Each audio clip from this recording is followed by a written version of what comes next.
Mother-in-law marries son-in-law after the death of her daughter, and a secret is then revealed. Imagine the shock of a small town when, after a silent and painful funeral, an unexpected marriage arises between a mother-in-law and her own son-in-law. But what seemed like just a family scandal hid something much bigger, something that no one could have predicted. If this story has already caught your attention, leave the like and subscribe to follow until the end. The story begins in a small town called Maplewood, in the interior of Pennsylvania. It was a quiet place, where everyone knew each other by name, where every face was familiar and every secret, when it appeared, ran from mouth to mouth faster than the wind. In that town lived Emily Turner, a young woman of 32, married for 8 years to Michael Harris, a respected civil engineer with a firm gaze and a calm manner. Emily was the only child of Margaret Turner, a 54-year-old widow for more than a decade. Known for her understated elegance and the air of strength she carried even after losing her husband too soon. Their lives went smoothly until, suddenly, Emily fell ill. A rare disease, diagnosed late, caused his health to deteriorate rapidly. In less than a year, the young woman who once filled the house with laughter and energy now struggled with pain and treatments that were of little use. Michael stood by her every step. He spent nights in the hospital, read to her, held her hand when his strength failed. Margaret, his mother, also did not leave his side. The two women were inseparable, and the pain Margaret felt was indescribable. No mother should have to bury her own daughter. When Emily passed away, a fog of sadness washed over the house. The funeral was simple but moving. The whole Maplewood attended. Everyone paid tribute to the young teacher who had marked so many students. Michael remained standing throughout the ceremony, firm but with red eyes. Margaret, sitting in the front row, trembled as if every word spoken by the pastor was a knife cutting through her soul. The following months were heavy. Michael no longer had the courage to return to his routine, and Margaret, widowed and now daughterless, found herself lost in a loneliness she had never known before. The two began to support each other. At first, it was just the comfort of someone who understood the same pain. Michael would stop by Margaret's house for coffee. She would bring him food on days when he forgot to cook. They talked about Emily, cried together, remembered stories from her youth. Over time, these visits became more frequent. Michael found himself laughing at small things next to Margaret, and Margaret realized that, in the midst of the pain, his presence warmed her life again. It was in this environment that something Maplewood would never have expected was born. A year after Emily's death, on a spring afternoon, Michael and Margaret appeared together, holding hands, at the door of the town's small chapel. Few believed what they saw. The pastor, Reverend Collins, hesitated for a moment before performing the ceremony. And yet, in front of incredulous looks, Margaret Turner, Emily's mother, married Michael Harris, widower of her own daughter. The buzz in the city was immediate. "It's a sin," some whispered. "It's crazy," said others. There were those who said that it was just the result of grief, a desperate search for comfort. But Michael and Margaret didn't seem to care. The look they exchanged had sincerity, a strange mixture of love and need. But there was something that no one knew, something that only Margaret carried in silence. A secret. It was this secret that, when revealed, would make the whole city review every opinion, every judgment, every word murmured behind the closed curtains. For now, Margaret smiled, discreetly, next to her new husband. Michael, still scarred by loss, seemed to finally breathe with less weight.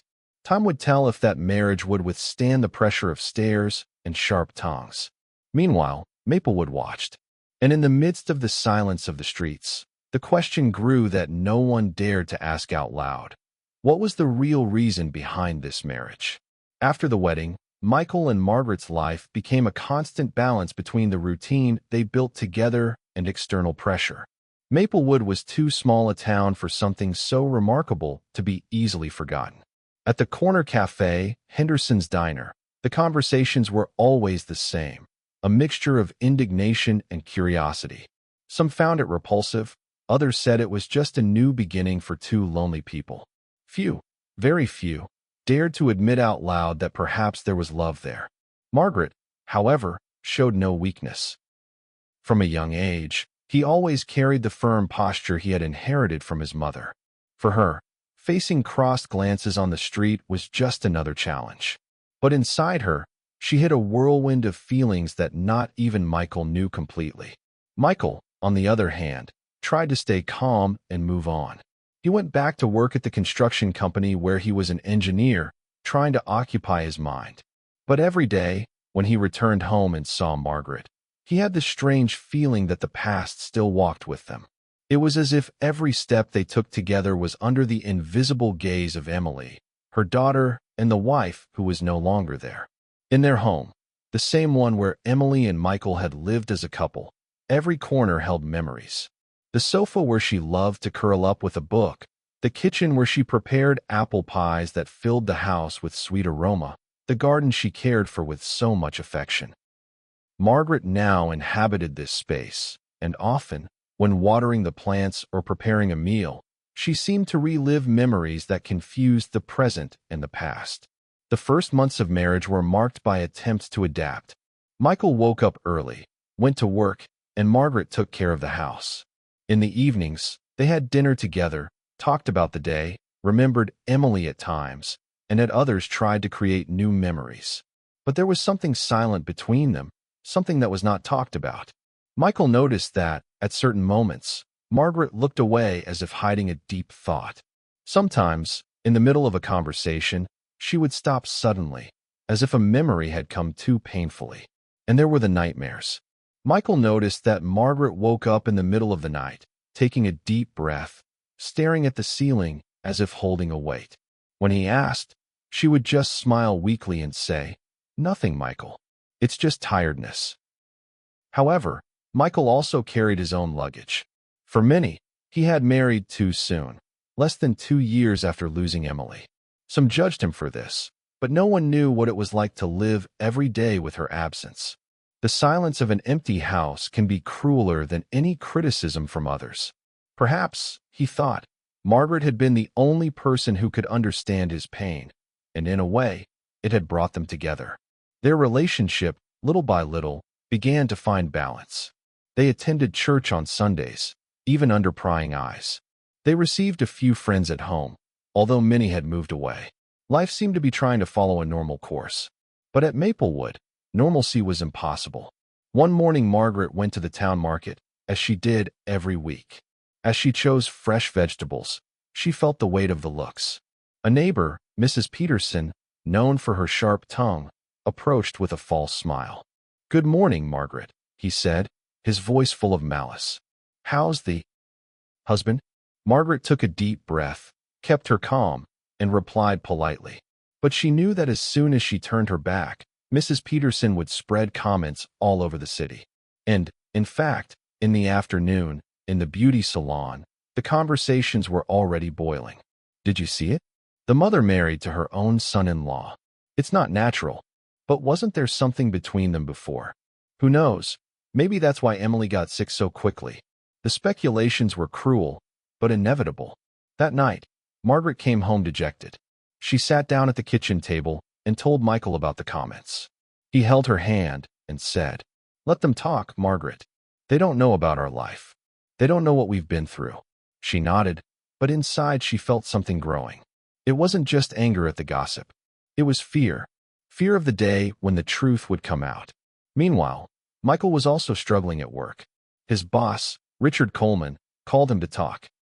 "Michael, you're one of the best engineers we have, but I need to be honest. Some customers are uncomfortable. They read the newspapers, they hear the rumors. This is affecting the company's image." Michael was silent. He couldn't believe that even at work he would be judged by his personal life. "I'll stay here, Coleman," he replied firmly. "What I do in my life outside of here has nothing to do with the company." Coleman took a deep breath, but didn't insist. Still, Michael knew that the shadow of commentary hung over him everywhere. Through it all, the couple clung to each other. Sometimes, in silence, just with the presence. Other times, in long conversations on the porch, looking up at the Maplewood sky. They talked about the future, made simple plans, renovate the garden, travel to Florida in the summer, adopt a dog. And yet, there was always the feeling of something unsaid, an invisible secret, which Margaret kept and which, sooner or later, could change everything. One night, while putting some boxes away in the attic of the house, Michael found an old diary of Emily's. The notebook was full of personal notes, thoughts, plans, reflections. He hesitated, but decided to put it away without opening. He thought it would not be fair to read something so intimate. Little did he know that those pages could bring answers to questions that he had not even formulated yet. Meanwhile, Margaret, seeing him with the diary in his hands, felt her heart race. She knew what was written there, and she knew that if Michael read, their whole life could fall apart. Michael left the diary on the office shelf without even opening it. For him, it was a relic of his deceased wife, something that should be respected. But just seeing him there every morning brought back the sense of loss and, at the same time, Emily's presence. Margaret, on the other hand, couldn't take her eyes off that notebook whenever she passed through the room. I knew what was written. He knew that Emily, in the last months of her life, had registered emotions, suspicions, perhaps even suspicions, and that thought gnawed at her in silence. Despite this, life went on. The house needed care, and the two, even facing criticism from the city, tried to build a routine. Margaret liked to cook for Michael, and he, in turn, had begun to renovate the garden, planting roses and lavenders as Emily had always liked. One Saturday, they decided to have some people over for dinner. There were few guests, just close acquaintances who still kept in touch. Among them was Helen Brooks, Margaret's longtime friend, a sensible woman with a calm speech and observant eye. During dinner, Helen made a seemingly innocent comment. "You two look, well. Of course, it's not easy, after all, but I am glad to see that they have found some peace." Margaret smiled gratefully, but she noticed that Helen was looking deep into her eyes, as if trying to understand something beyond words. Michael, who didn't grasp these subtleties, just responded politely. That night, after the guests left, Margaret sat quietly in the kitchen, washing the dishes. Michael approached, leaning against the sink. "What's wrong?" he asked. She shook her head. "Nothing. Alone, tiredness." But it wasn't just that. With every gesture, with every word, Margaret felt the weight of the past, as if it were lurking, ready to crumble everything she tried to build. Time passed. Summer brought long, hot days to Maplewood. Michael, seeking distraction, immersed himself in engineering work, participating in important projects. Margaret, in turn, dedicated herself to the local church, helping with community events. But, in the midst of this routine, something began to change. Michael realized that, despite the constant companionship, there was a growing distance between them. Margaret seemed more and more thoughtful, more closed. Sometimes he would wake up in the middle of the night and find her sitting on the porch, alone, looking up at the sky. One morning, he couldn't resist. "Margaret, what are you hiding?" he asked, sitting next to her. She sighed deeply, but didn't answer. She just shook his hand and said, "Some things need time, Michael." That answer kept echoing in his mind. He wanted to trust. He wanted to believe that there was nothing to fear. But the restlessness grew. It was during this period that Helen, Margaret's friend, reappeared unexpectedly. One day, he knocked on the door of the house and brought with him a box with some of Emily's belongings, kept in her house since her college days. Michael thanked him emotionally, but Margaret was visibly uncomfortable. Inside the box were old photos, letters, and even some notebooks. Among them, a folded note that Helen found and delivered directly into Michael's hands. "I was with her things. I thought I should stay with you." Michael opened the note. He recognized Emily's handwriting immediately. "If something happens to me, I hope that one day the truth will be told. Not everything is as it seems." Those short words, probably written in the last months of his life, hit Michael like a punch. He didn't understand what they meant, but their weight was enough to disturb him. Margaret, seeing the paper in his hands, turned pale. "Emily has always been dramatic in her writings," he said quickly, trying to close the subject. "You know what she looked like." But Michael was not convinced. That night, he couldn't sleep. The note and the diary rested together in the office, like two pieces of a puzzle that he did not yet know how to put together. The following days were tense. Michael began to notice even more Margaret's every gesture, every silence. There were times when he almost asked directly, but he always held back. At the same time, Margaret was on alert, fearing that he would decide to open the diary once and for all. The fuse happened on a Sunday afternoon. Michael, tired of the weight of doubts, entered the office and took Emily's diary. Margaret, who was watching him from afar, ran there. "Michael, please don't do that." He stared at her, surprised. "What? It's her diary. I have a right to know what my wife wrote. Some things must be in the past." She replied, her voice trembling. "You say that because you know what's in here?" He retorted, holding up his diary. "Margaret, I can't live in that silence. If there's anything I need to know, let me know." She hesitated, tears filling her eyes. But he did not answer. He just left the room, leaving him alone. Michael, torn between curiosity and respect, left the diary on the table again. He didn't have the courage to open it. Not yet. But in that instant, he knew for sure Margaret was hiding something, and that something had a direct connection with Emily. That same week, Helen invited Margaret to Henderson's diner. Between one cup and another, he spoke frankly. "You know you can't live like this forever, Margaret. A secret, no matter how small, grows until it becomes bigger than us." Margaret was silent, but her teary eyes gave away her distress. "What you fear is not the judgment of others," Helen continued. "What you fear is losing Michael when the truth comes out." Margaret lowered her head. Helen was right. And for the first time in a long time, Margaret began to wonder, how long could she hide it? Meanwhile, Michael kept Emily's note in his wallet, as if it were a constant reminder. "Each time I read it, I felt that I was closer to discovering something that would change everything." And he was right. The secret was closer to being revealed than anyone could have imagined. Autumn came to Maplewood, bringing dry leaves covering the sidewalks and a gentle chill that heralded the change of the seasons. For many, it was the most beautiful time of the year. For Michael, it was just another reminder of how time didn't stand still, even when life seemed frozen in doubt. Emily's diary remained closed on the office desk, like a shadow in the house.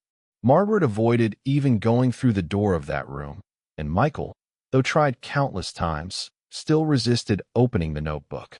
There was something inside him that could change everything. He felt it. In the city, the comments about the marriage began to decrease. Everyday life went on, with new subjects coming up, but there were still looks and whispers. Michael and Margaret, despite everything, struggled to live normally. They went to the market, went to church, took care of the house. And at times, they seemed really happy. But there were days when the tension returned. Small discussions arose, not about the present, but always linked to the past.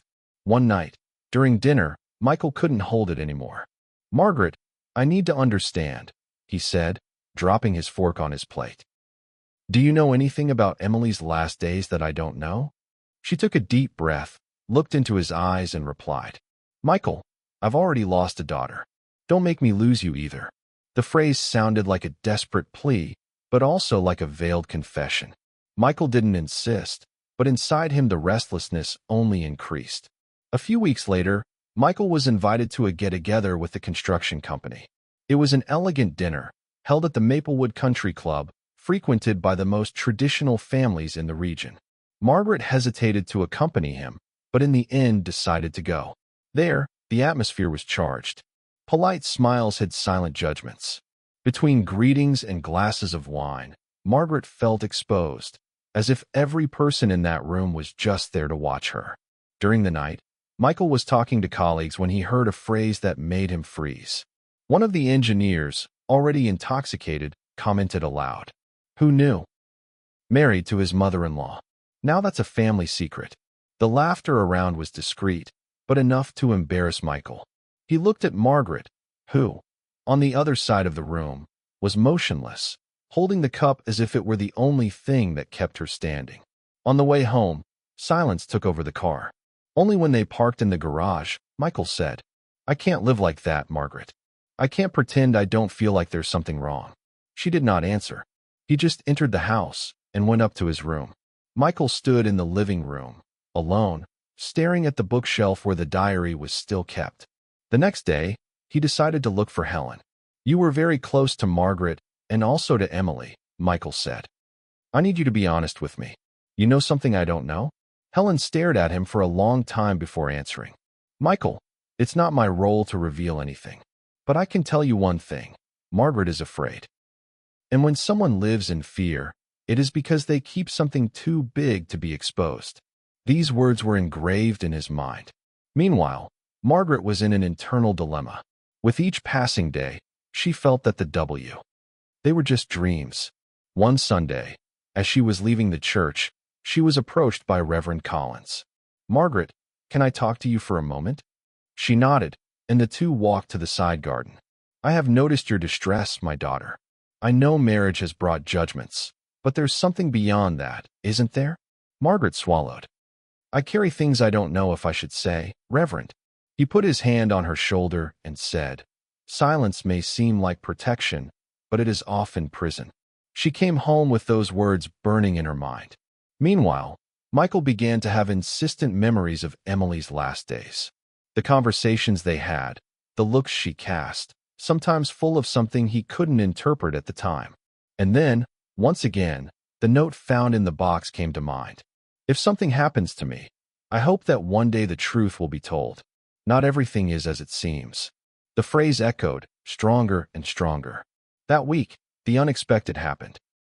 Michael arrived home early and found Margaret in the office, sitting at the desk. Emily's diary was open, the yellowed pages exposed. He froze at the door. "So you already knew what was here?" he asked, his voice breaking. Margaret closed the diary quickly, as if trying to erase the gesture. "Michael, please. I didn't want you to know like that." "Know what, Margaret?" he insisted, approaching. "What is it about this diary that you fear so much?" She held the notebook to her chest, tears streaming down her face. "It's not the time," he murmured. "It's not the time yet." Michael, furious and confused, took a step back. "Then tell me when it will be. Because I can't live like this anymore, Margaret. I can no longer sleep next to someone who hides the truth from me." He left the office and slammed the door. Margaret broke down in tears, hugging the diary, as if it were both a curse and a protection. That night, the distance between them seemed greater than ever. Michael slept on the sofa in the living room, while Margaret was alone in the bedroom. Both knew they were stuck in a cycle that couldn't continue. And, deep down, they knew that the secret was getting closer and closer to coming to light. The following weeks passed in a mixture of normality and silent tension. Michael continued to go to work and returned home, but the glances he exchanged with Margaret were loaded with unspoken questions. He didn't know how to approach the topic again without seeming like he was pressing, but his curiosity and fear of losing the little they had left grew every day. Margaret, on the other hand, lived with a constant sense of alertness. Each time Michael looked at her with a serious, deep expression, she felt the weight of secrecy pressing against her chest. Sometimes he would take the diary, turn the pages carefully, but always leave the decision to read or develop it for later. It was like holding a bomb that could explode at any moment. One morning, Margaret woke up early. The Maplewood sun poured in through the bedroom windows, and the city was still silent. She went to the kitchen to prepare coffee and noticed that Michael was still sleeping on the couch after another difficult night. She felt a mixture of tenderness and guilt. As he fiddled with the coffee maker, he remembered a detail that Emily had mentioned just before she fell ill. Emily often talked about her worries about small decisions, things that only seemed important in a mother's memory: bills, memories kept, messages that had never been sent. Margaret felt the weight of this memory. It was as if Emily was watching her from somewhere, asking her to do the right thing. After breakfast, Margaret decided to go for a walk around the neighborhood. The fresh air helped clear his mind, but it also increased his anxiety.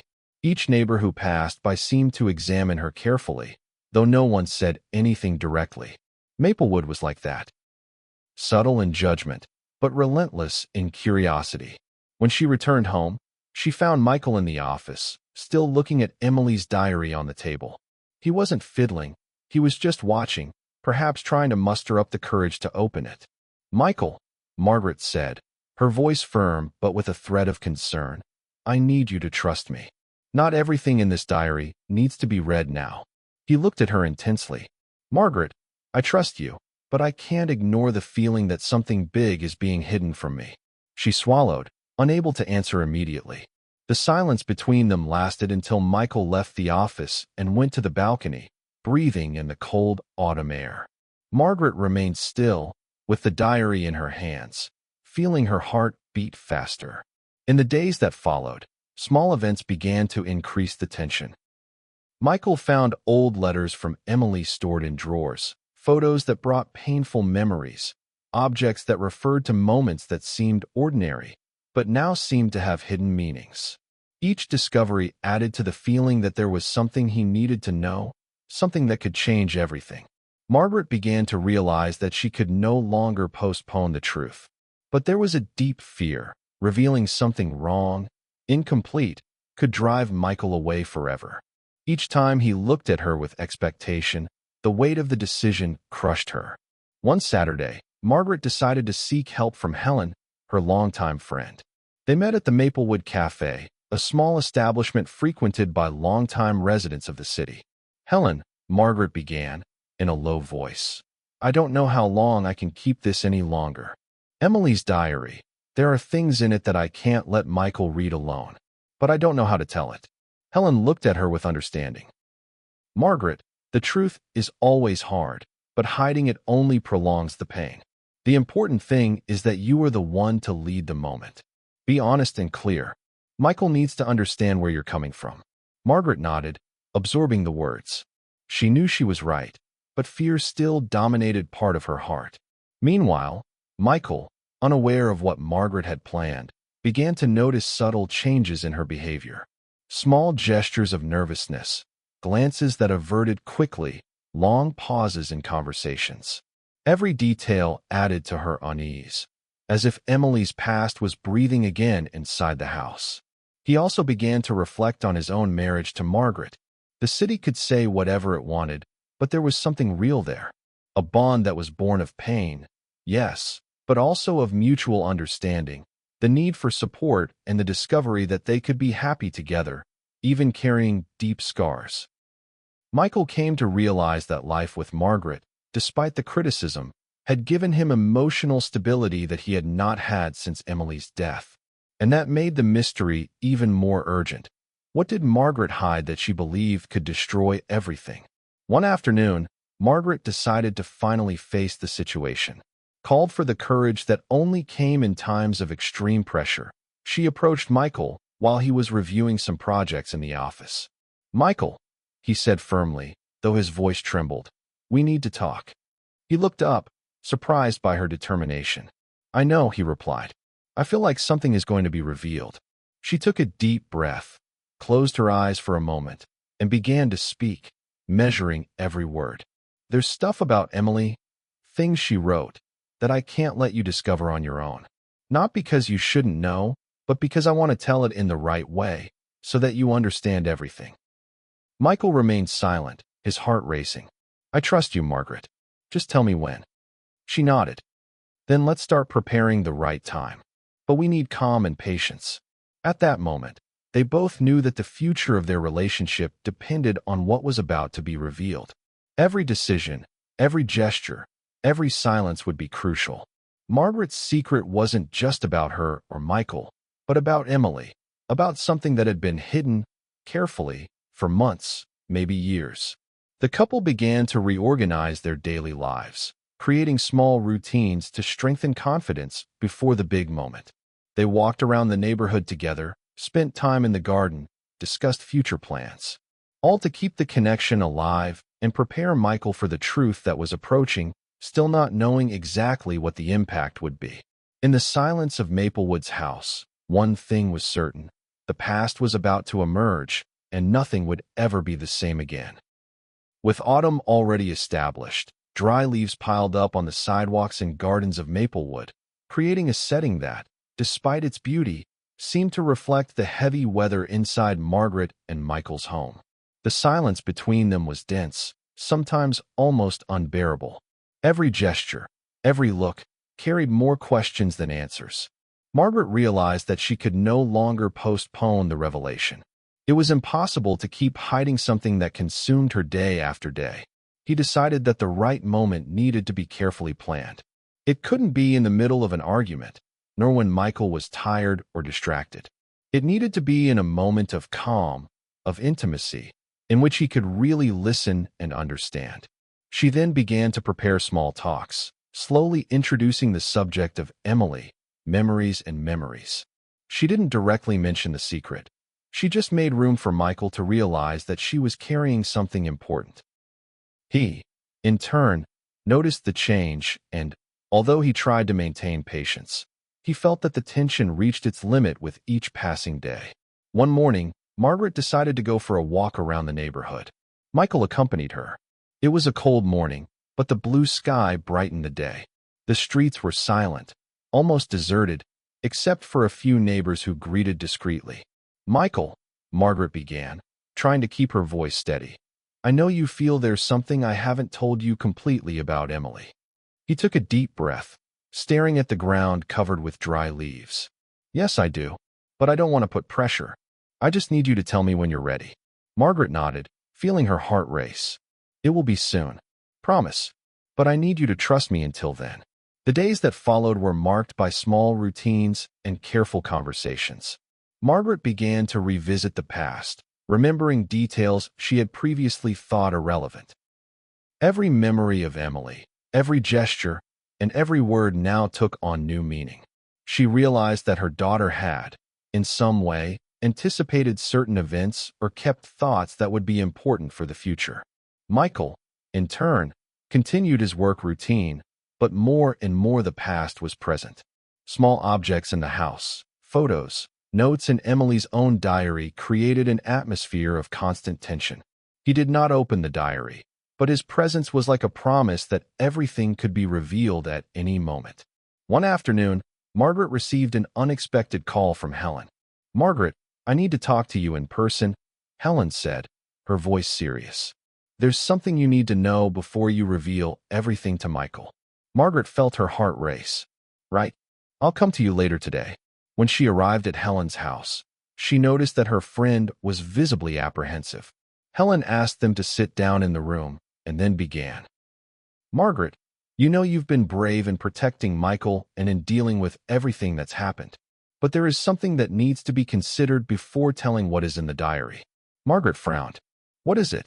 Helen took a deep breath. "Michael needs to be emotionally ready. What you're about to tell you isn't just a secret about Emily. It will change his perception of everything, including you." Margaret swallowed. Helen was right, as always. She felt the weight of responsibility increase. But he also realized that he could no longer postpone. Each day that passed, the secret became more urgent, more unbearable. Upon returning home, Margaret noticed that Michael was watching her from afar, sitting on the porch. He noticed that she came back thoughtful, like someone who carried an important decision. As she approached, Margaret took a deep breath. "Michael, let's talk," she said, trying to keep her voice steady.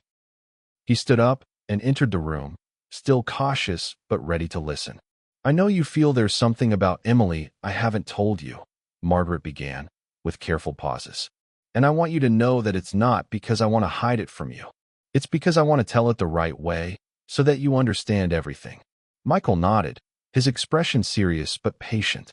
"I trust you. I just want to understand." Margaret took a deep breath, looking at the floor. Fear was present, but now mixed with determination. She knew she needed to start the narrative carefully, from Emily's last days, so that Michael could understand the context before getting to the heart of the secret. In the days that followed, Margaret began to create a line of memories. Memories of Emily's last months, details of her health, small episodes that seemed trivial, but that became relevant as the story progressed. Every detail was placed with care to prepare Michael emotionally. Michael began to notice the change. He saw Margaret as more focused, more introspective, but also more confident. He began to feel ready to listen, although he did not yet know exactly what was coming. Meanwhile, Helen continued to support Margaret, offering advice on how to reveal the truth in a way that Michael could understand and accept. It was a delicate process because the secret involved not only Emily but also choices Margaret had made after her daughter's death, decisions that could be misinterpreted. Margaret knew that revelation needed to be complete, transparent, and full of sincerity. Any omission could compromise everything. She spent nights writing notes for herself, mentally arranging the narrative she would tell Michael. Finally, the day came when Margaret felt she could no longer put it off. She called Michael into the office, asked them to sit down, and looked at him steadily. "Michael, today I'll tell you everything." Her voice was firm, but her eyes betrayed the emotion she felt. He took a deep breath, feeling his heart racing. "I'm ready." Margaret began the narrative, talking about Emily's last months, memories, moments of affection, and small hints that something was different in the last days of her life. Michael listened intently, every word heightening the tension, every gesture preparing him for the revelation to come. And so, the Maplewood house was plunged into silence, except for Margaret's voice, charged with emotion, but determined to finally reveal what had been hidden for so long. The office room was quiet except for the sound of the leaves being turned in Emily's journal. Margaret took a deep breath, preparing every word. Michael was sitting in front of her, eyes fixed on her, waiting for the truth. The air seemed dense, full of expectation. "Michael," Margaret began, "there's something about Emily, something she revealed to me, and that I only fully discovered after she was gone." He looked at her, his heart beating fast. "All right, Margaret. I'm ready." She hesitated for a moment, as if reviewing every detail in her head, and then began to count. "During the last months of Emily's life, she told me about a person very close to her, someone she trusted, who had done something, which she never told me clearly, but left recorded in her writings. At first, I didn't understand. I thought it was confusion or just fears of the disease. But after reading the diary carefully, I realized that there was something something you need to know." Michael frowned, feeling his stomach tighten. "What is it?" Margaret looked at him, her eyes teary. "Michael, Emily didn't die alone in that accident that everyone believes. She was being followed. Someone was manipulating situations to harm her." Michael was silent, trying to process the information. "Manipulated? Who?" "Yes." Margaret took a deep breath. "Something that involves the company Emily ran. She discovered some irregularities, small but serious, that could ruin several careers. But she didn't have time to expose it. I've kept it to myself ever since." Michael took a deep breath, holding Margaret's hand. "So that's why you married me? To protect her memory?" Margaret nodded. "Yes. After Emily's death, I felt like I needed to make sure that someone was taking care of her legacy, the people she loved. And you, Michael, you were the closest person, the only one who could keep fighting for it fairly." Michael looked at her, unable to look away. The truth had been revealed, but the way Margaret had protected him, and her courage, completely changed his perception of everything. Over the next few days, Michael began to carefully investigate the company's records. She discovered evidence of petty fraud, manipulation of contracts, and misappropriation of funds, just as Margaret had said. Nothing was gigantic, but enough to put several people at risk, including Emily. Margaret was by his side throughout the process, providing details of the diary and helping him understand the entries. They spent hours reviewing papers, analyzing dates and events, connecting dots that once seemed isolated. With each discovery, Michael felt a mixture of shock and admiration for Margaret. Not only did she keep the secret, but she also paved the way for him to act wisely. Meanwhile, the town of Maplewood began to notice changes in Michael's behavior. He was no longer the lost, silent widower that everyone knew. There was a calm strength in him, a determination that reflected Margaret's courage and intelligence.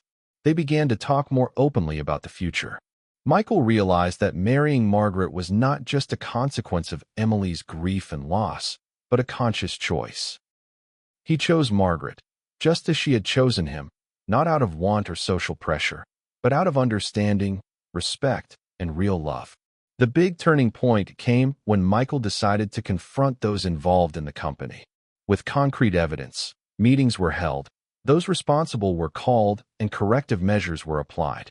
Nothing public yet, just internal actions to protect honest employees and ensure that Emily's legacy was preserved. It was at this moment that Margaret realized something even more surprising. Michael, who had always been reserved and serious, showed a natural ability to deal with conflicts and delicate situations. The loss of Emily, the secret she had kept, and the unexpected marriage had shaped a partnership capable of facing challenges that had previously seemed impossible. Margaret smiled as she realized that the decision to marry Michael not only saved Emily's legacy, but also brought them closer together in a way neither of them imagined. The secret, which was once a source of fear and tension, now became a bridge of trust and strengthening the bond between them. One autumn afternoon, as they walked through the garden that was now covered with orange and red leaves, Michael looked at Margaret and said, "I know what happened to Emily was painful, but somehow all of this has brought us here. And I want you to know that, despite everything, I wouldn't trade our story for anything. The certainty that, even after the pain and the secret, the truth had strengthened their relationship." Margaret's secret, revealed in a careful and strategic way, did not destroy the relationship. On the contrary, it showed Michael the courage, intelligence, and deep love that Margaret felt, not only for him, but also for Emily's memory. After the revelation of Emily's secret, Margaret and Michael's routine changed completely. The tension that had dominated their lives for months gave way to a sense of clarity and, in a way, relief. Michael felt more confident, knowing that everything that had happened had an explanation and that, more than ever, he could trust Margaret. However, the revelation brought new challenges. The company still needed to be reorganized internally to correct the irregularities discovered by Emily and now by Michael. He began to dedicate more time to work, but now with a clear objective: to protect honest employees and honor the memory of his deceased wife. Margaret, for her part, focused on supporting Michael. She knew she couldn't interfere directly in corporate affairs, but she could help him emotionally cope with the weight of it all. Together, they began to create strategies to deal with each situation in a meticulous and organized way. One morning, while they were having coffee in the kitchen, Margaret observed Michael concentrating on reading reports. He looked more serene, but the expression showed that the work still weighed on him. "Michael, you need to rest," she said. "You can't carry everything yourself." He smiled, a rare and genuine smile. "I know, Margaret, but now I feel like I have a bigger reason to keep going. Emily has left us responsibilities, and we cannot ignore them." Margaret held his hand, feeling the deep connection that had formed between them. The pain of the past had given way to a stronger bond, grounded in trust, respect, and understanding. As the weeks passed, the town of Maplewood began to notice subtle changes in the couple. People who had previously whispered about the unlikely marriage began to notice the strength of the partnership between Margaret and Michael. They didn't need to justify anything. They just showed, through their attitudes, that the relationship was real and based on sincerity. Margaret began to get more involved in community activities, visiting schools and support centers, sharing experiences, and offering guidance to grieving families. Michael, in turn, dedicated himself to engineering projects that not only protected the interests of the company, but also promoted improvements in the city.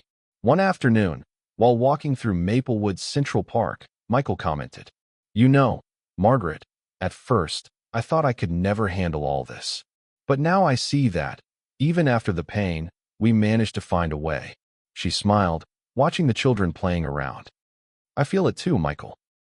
And I'm grateful that we found strength in each other." They continued walking, side by side, soaking up the crisp autumn air. The feeling of heaviness that had previously accompanied them had diminished, replaced by an unprecedented lightness. Meanwhile, the company's management underwent a discreet restructuring. Michael and Margaret decided to deal with each issue internally, without public exposure, protecting the integrity of the employees and Emily's legacy. Every decision was made cautiously, but the determination to maintain justice and ethics was evident. During this time, Margaret realized something important. Michael's trust in her grew by the day. Not only did he understand her past actions, but he also valued the courage she had in keeping the secret until the right moment. This mutual understanding created a solid foundation for the relationship that, although begun under painful circumstances, now blossomed with genuine strength. One evening, while reviewing Emily's old documents and diary entries, Michael commented, "Did you know that Emily prepared us for this in a way? Even without telling us directly, she left clues and guidelines that help us understand everything." Margaret nodded with emotion. "Yes, and that makes me realize how much she trusted us. Even in death, she wanted us to do the right thing." Domestic life also began to reorganize. They started to divide responsibilities in a balanced way, making the routine more harmonious. Cooking together, gardening, and planning small social activities became a way to rebuild life after the loss and the secret revealed. Every small gesture strengthened the bond between them. On a Sunday afternoon, Margaret decided to open an old box of photos of Emily. The images showed happy moments, spontaneous smiles, trips, and small family celebrations. She called Michael, who sat next to her, looking at the photos with a mixture of nostalgia and gratitude. "It's amazing how every detail tells a story," Michael said. "And somehow, those memories keep us connected to her." Margaret smiled in agreement. "Yes, and they remind us that what we have done so far has not been in vain." Over time, the community began to respect and admire the couple. They did not need to explain the past, they just demonstrated, through concrete actions, that they faced grief, challenges, and secrecy with dignity. The marriage, which had previously been the target of suspicious comments and looks, was now seen as a solid and inspiring partnership. Margaret and Michael realized that the secret, while painful, had strengthened their relationship. The revelation of truth has destroyed nothing. On the contrary, it has created a solid foundation of trust, respect, and mutual understanding.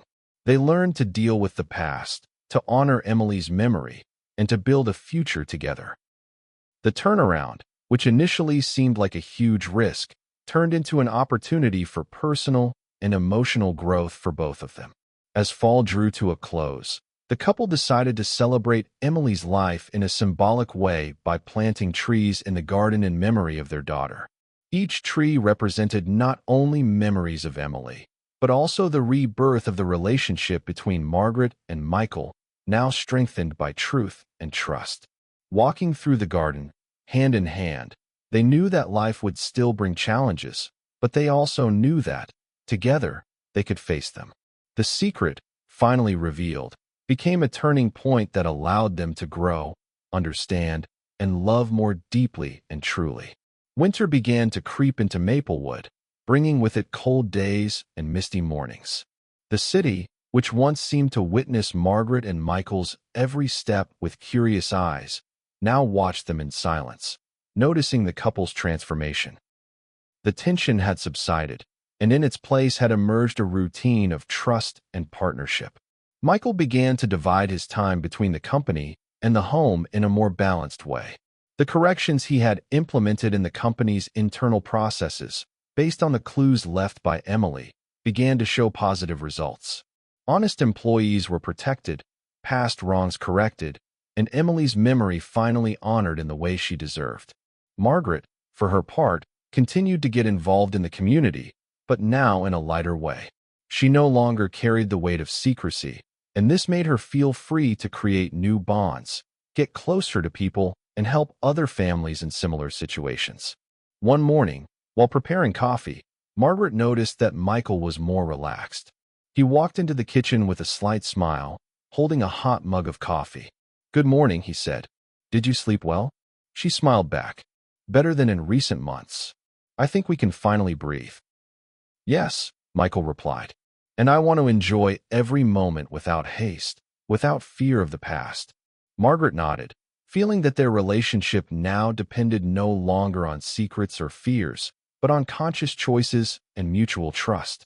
Over the next few days, the couple began planning small trips and outings to further strengthen their connection.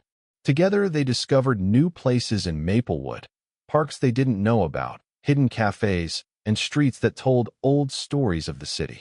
Each outing became a way to rebuild their life together, taking advantage of the time they had to transform the pain of the past into positive experiences. On a Saturday afternoon, they decided to visit a local orphanage. Margaret suggested that they bring books and toys to the children, while Michael proposed to help maintain the space. The gesture, simple but loaded with meaning, demonstrated that they were ready to channel the pain of the past into concrete actions of care and attention. As they organized the donated materials, Michael looked at Margaret and said, "You know, Margaret, I think Emily would be proud of us. She trusted us, and even after everything, we managed to do the right thing." She smiled, feeling a deep emotion. "Yes, Michael. And now we can look to the future without carrying the weight of secrecy anymore." At work, Michael began to notice significant internal changes. Employees who had felt insecure during the months of investigation began to show more confidence. The company, previously marked by small irregularities, now showed itself to be solid, organized, and fair. He realized that Margaret's transparency and courage were essential for this transformation to happen. Margaret, for her part, began to feel more secure in her role within the family and community. The relationship with Michael was no longer questioned, and local society, which had previously looked on with suspicion, now recognized the couple's strength. They learned to deal with criticism in a mature way, without letting external comments interfere with their lives. One evening while they were having dinner, Michael said, "Margaret, I know we never imagined that life would put us here. But looking at everything, I see that every step we took, even the most difficult ones, brought us to a point of balance." She held his hand on the table. "I agree, Michael, and I know that, together, we can face any challenge that still comes." The couple also began planning small personal projects. Margaret decided to create a mural in honor of Emily in the living room, bringing together photos, letters, and memories that told the story of her daughter's life. Michael helped set up the space, making sure every detail was perfect. The mural became an emotional meeting place, where both of them could reconnect with Emily's memory in a healthy and positive way. The creation of this space brought them even closer. Each visit to the mural was accompanied by memories, conversations about the past, and reflections on the future. They learned to accept pain, but without allowing it to define their lives. As winter wore on, Margaret and Michael began receiving invitations to community and social events. They came to be seen as a solid couple who had overcome difficulties and found balance after the tragedy. Each interaction with the community reinforced the trust they had built, showing that love and courage can come even in unexpected situations. At one of these events, Margaret noticed something important. People's perceptions had changed. Previously suspicious looks now showed respect, admiration, and even inspiration. She felt that, finally, their story was no longer defined by the past, but by what they had achieved together. "Michael," she said during the event, "it's amazing to realize how we can turn pain into strength." "Yes," he replied, "and that was only possible because we trusted each other and faced the truth together." Everyday life has also gained a new rhythm. Small household chores, walks around the neighborhood, and leisure time became more meaningful. Every gesture, every conversation, every decision was now made with awareness and presence, strengthening the bond that had been put to the test by loss and secrecy. Margaret realized that she had achieved an emotional balance that had previously seemed impossible. Not only did she deal with Emily's grief, but she also celebrated the life and partnership she had built with Michael. Each day brought new opportunities for learning, growth, and connection. At the end of winter, as they looked out over the now snow-covered garden, Michael commented, "Margaret, it's been months since it all happened, and I'm still amazed at how we've managed to turn every difficulty into something positive." She smiled, leaning against him. "Me too, Michael. And I know that what we have experienced has made us stronger, more united, and prepared for any future challenge."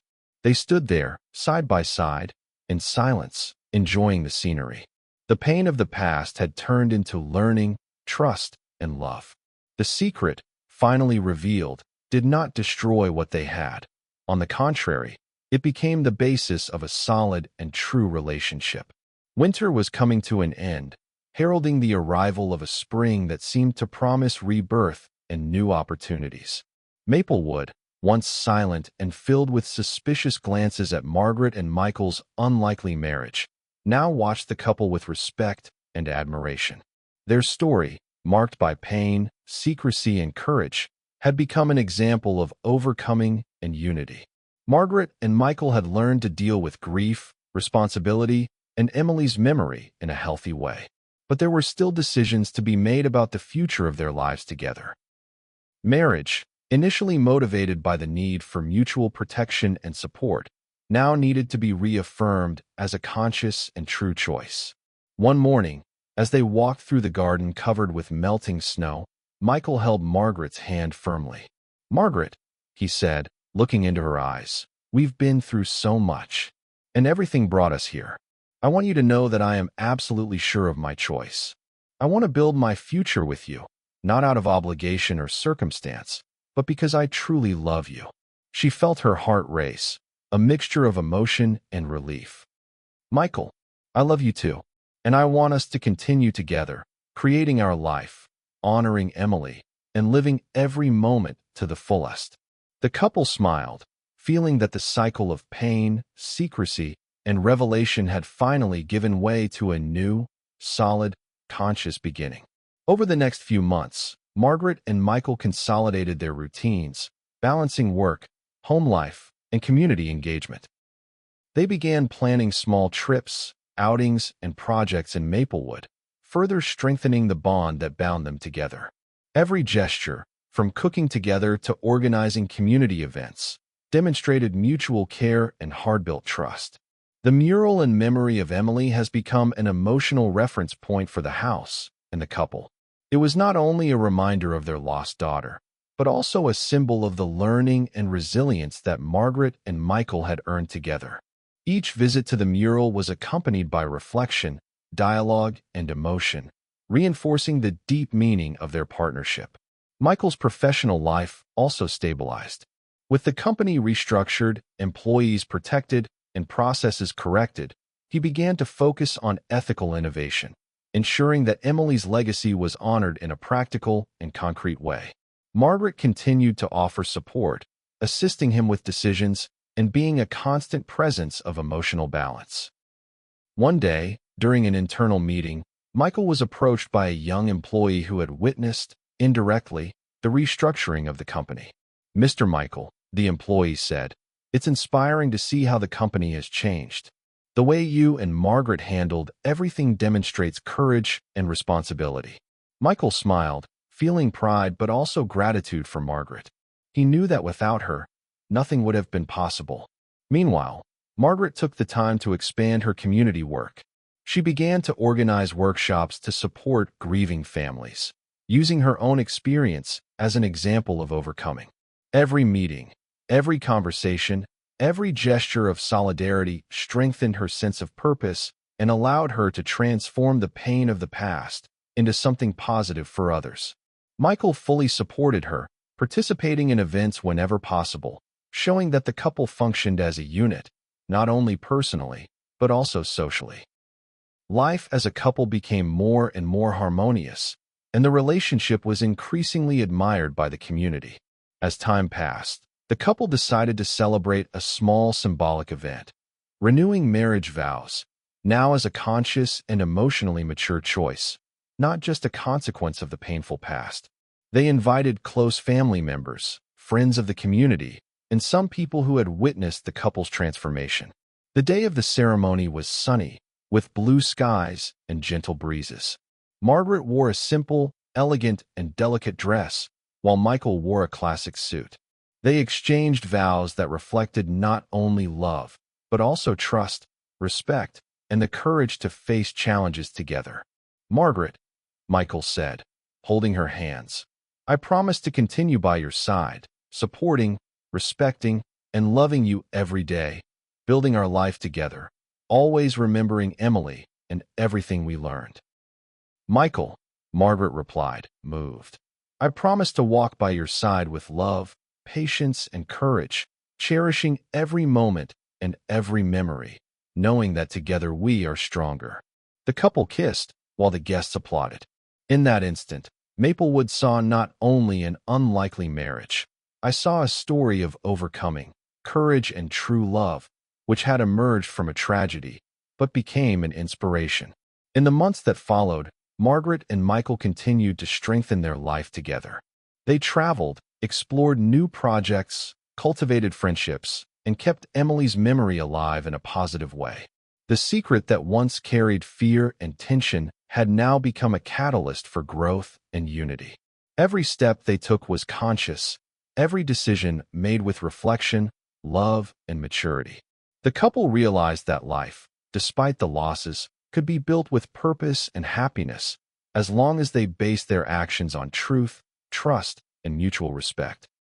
The end of the story was not marked by great events, riches, or impossible adventures, but by something even more powerful: reconciliation with the past, the transformation of pain into learning, and the construction of a solid and happy life, side by side. And so, in Maplewood, Margaret and Michael lived the next few days with serenity, love, and awareness. The secret, which once seemed capable of destroying everything, has become the basis of a solid relationship based on trust, courage, and learning. They honored Emily every day, not through painful memories, but with actions, choices, and a life that reflected all that she stood for. The mystery had been revealed, the twist had taken place, and the ending brought the peace and satisfaction they both deserved. The pain of the past has not disappeared, but has been transformed into strength, love, and purpose, a testimony that even in the most unexpected circumstances, it is possible to find redemption and true happiness.